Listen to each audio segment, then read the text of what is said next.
okay, this person has actually, they were told to look for X number of proactive items, but they've gone far above and beyond that, not just within their own team, but they've found some to help other teams. That's the kind of thing that would sway a promotion board. You're listening to 15M Mastering, a show that empowers you with insights from the leading iGaming experts to enhance your personal or business performance. The show is brought to you by tech-driven affiliate and media company Already Media, and supported by the AI-powered data analytics platform Blask, and Yo Investments, a fund manager investing in outstanding people who are disrupting the iGaming, fintech, and crypto industries. Hey everyone, and welcome to 15M Mastery. Today we're joined by Michael Jack, CTO of Sportingtech. Michael is an expert at platform innovation in iGaming with deep experience scaling teams across multiple markets. In this episode, we explore how to lead engineering teams and build technology that supports rapid growth. Welcome, Michael. Hi, Dimitri. Thanks for having me here today. It's so nice to have you here because we have a very interesting set of questions about technology and innovation. So let's dive in immediately. How do you make sure that the platform performs well during big spikes in traffic, like major sports events, for example? Sure. That is it's a combination of things. One, it's like experience, like having been through this sort of thing before, scaling platforms at various companies. But a lot of it is just careful planning, to an element as well, like being burned in the past, seeing problems and, kind of learning from those mistakes and how to solve them for next time kind of thing. But a lot of it, careful planning, performance testing ahead of the event, regular capacity planning, scaling your infrastructure, those kind of things. I know you guys work in the markets like Brazil, for example, where sports events are overwhelming and create this immediate massive spikes. How do you make sure that, for example, you are ready for 10,000 players, 20 or 200,000 players immediately coming in your platform? Is this somehow changing your approach? So some of it is how you approach the architecture of the platform, how you offload read traffic, you get that out of your infrastructure, move it to the edge node, move it to the edge of the network, move it to content delivery networks close to the player. That's a part of it. But again, it ties back to making sure you performance test for those kind of events, make sure you can deal with very rapid spikes in traffic, making sure your architecture supports that kind of sort of thing as well, like making sure that you have stateless services, make sure you can scale in a linear active fashion.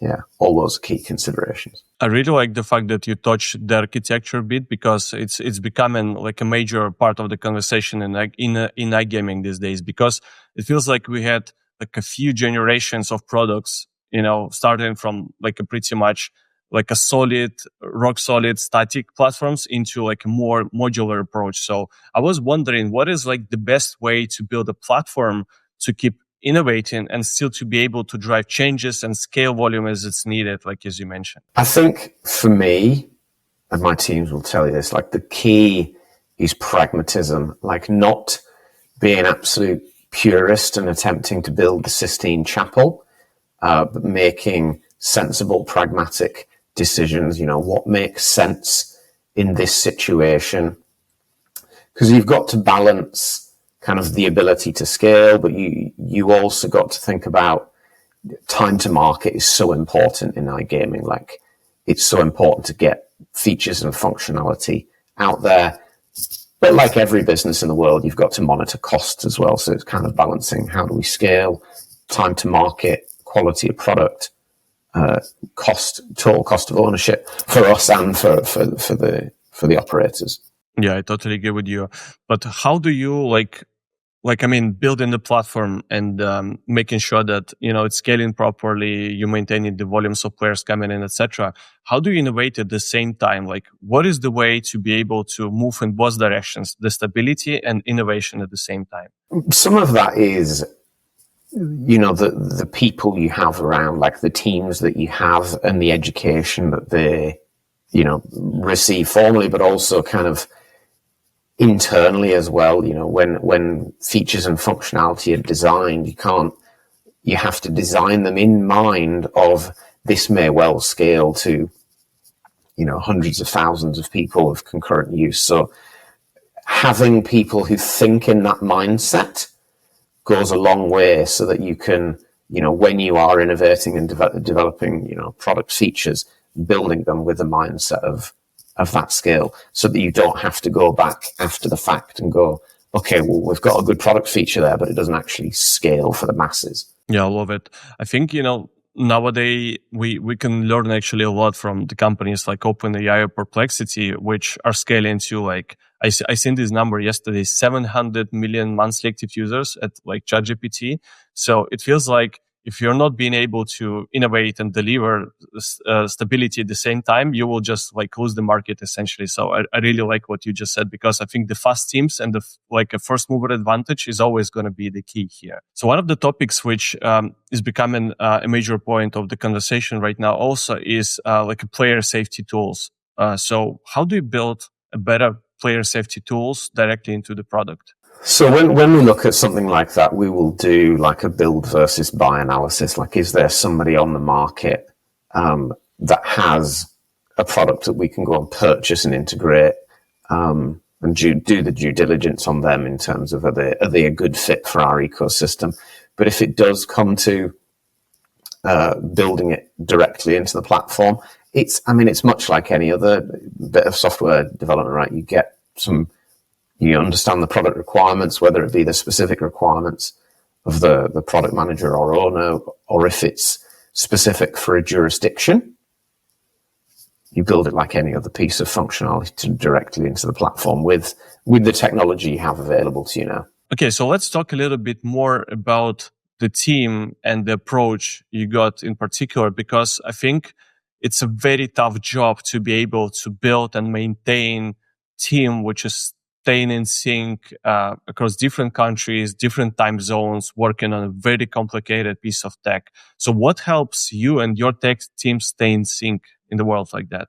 Combination of things, I think. So it's part of it is having small teams that are grouped geographically. So we will have teams in, you know, particular areas in Bulgaria or particular areas in Brazil, for example, and those teams work with people local to them.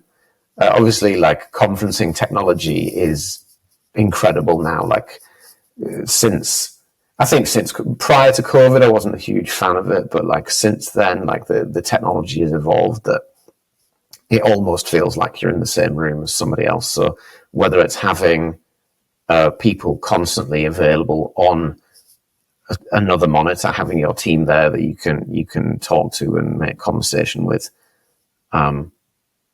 that's a big part of it. But will you still like prefer physical presence? Like, if you would be able to unite everyone in one office, or the new like era, like which you mentioned, as many called post-COVID era, is a better way to build a scalable business? So I do prefer a hybrid approach to working. I think a lot can be done remotely, but I don't think there's any substitute for a real bit of human interaction, even if it's just, you know, while you're making a cup of tea or coffee and having a chit chat. I think there's real power for a bit of face to face, and it doesn't have to be, you know, going to the pub. That's not for everyone. Spending some time together. So we do get teams together, you know, we try and get them all together on a quarterly basis. Everyone gets together. You know, it may be just working from an off-site location, you know, going to a conference room in a hotel and all working together, but so that if you've got a question to ask, you can just go and, you know, speak to a person about it. Things do get resolved a bit quicker face to face, but then at the same time, building social capital, you know, finding a way to relate to these people better, learning about their, you know, their life outside of work, I think goes a long way to, you know, collaborating with people. Yeah, I love it. I think like, the level of role you have, like as the CTO is like, like a rock star of engineering, right? Should be able not only like understand the product vision, but to be able to, be the people champion, within the engineering function. So I really like what you just said about, this like a hybrid mix. It really makes sense. And it feels like you guys are building like a really solid and scalable people foundation. I really like it. Yeah, I think there are lots of different types of CTOs, right? My view is what works well for Sportingtech and what works well for me is like, yes, it's important to understand the product vision and it's important to be very technical, but a lot of my time more revolves around the people than it does anything else. We're like, without the people, without the teams, then we're not delivering anything, right? Like, and a happy workforce is a more effective workforce. Yeah, I totally agree with you. But how do you make sure that engineers, like at all levels of your organization, help shape how the platform grows? This is an interesting one, and it's a little bit counterintuitive in that we actually have a habit of setting objectives for everyone in the technology organization to identify a number of proactive improvements. Now, you could say, well, is that really proactivity if you're mandating it in an objective or an OKR? But what those improvements are is entirely up to them. Ideally, they're focused around making people's lives easier, making something easier to debug, making, whether it be, test suites running faster or something like that. But it's everyone's responsibility to come up with a few improvements throughout the year to make sure that, we, at the end of the year, we're in a much better place than we were at the start of the year. And continue doing that. So whether it's a junior engineer, whether it's a principal engineer, everyone is expected to contribute proactive changes. Obviously, the scale of those changes differs on the level of seniority, but the mentality remains. Do you have like a certain benefits for these proactive improvements, or like you mentioned OKR, which I'm a big fan of also, like how it's actually working on a more like a tactical way? How do you mean? Sorry. So like if someone is coming up with, let's say 10 positive improvements in one particular like a period, like a quarter, for example, is there like a bonus or any benefits coming straight after, or how do you incentivize these people to become more proactive? I mean, some of it ties into like when we look at people for promotion and things like that, we will, if you've got two candidates who on paper are quite near identical, then that's kind of, it may be a deciding factor that we will look at. Okay, this person is actually, they were told to look for X number of proactive items, but they've gone far above and beyond that, not just within their own team, but they've found some to help other teams. That's the kind of thing that would sway a promotion board in one direction, for one person rather than other kind of thing. In terms of like, tangible, reward kind of thing, we don't do so much of that. Yeah, I love it. Yeah, it feels like it's becoming a fair way on not to incentivizing too much, right? And creating like an environment where everyone just thinking, in terms of these positive improvements. I really like it. Yeah, I think if you give out like financial rewards, I think there is potential for it to drive the wrong type of behaviors. Bonus hunters. Exactly that. Okay, so one thing I really like you mentioned previously when we talked about player safety tools, about like buy or build. So when looking at a new tech partner, how do you know they are a right fit for Sportingtech?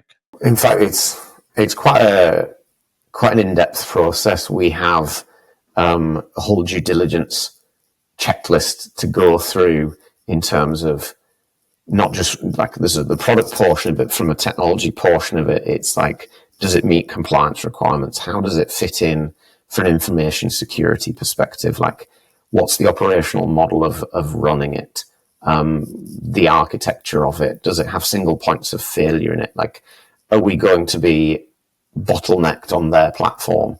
Because, an operator will come to us when there is an issue. They won't necessarily go to, there's this third party that you recommended. So it's going through that level of due diligence when selecting a partner. Yes, that may be a time-consuming affair, but the risk of not getting that right means the upfront investment and time is well worth it. It pays off. I love it. Yeah, I think that's the right approach, and I totally agree with you. Thanks a lot, Michael. I really appreciate you sharing how you build both great teams and great tech at the same time. I think this is a very valuable mix of both, and probably the only successful way forward. Thank you so much for it. Thank you for your time. Appreciate it.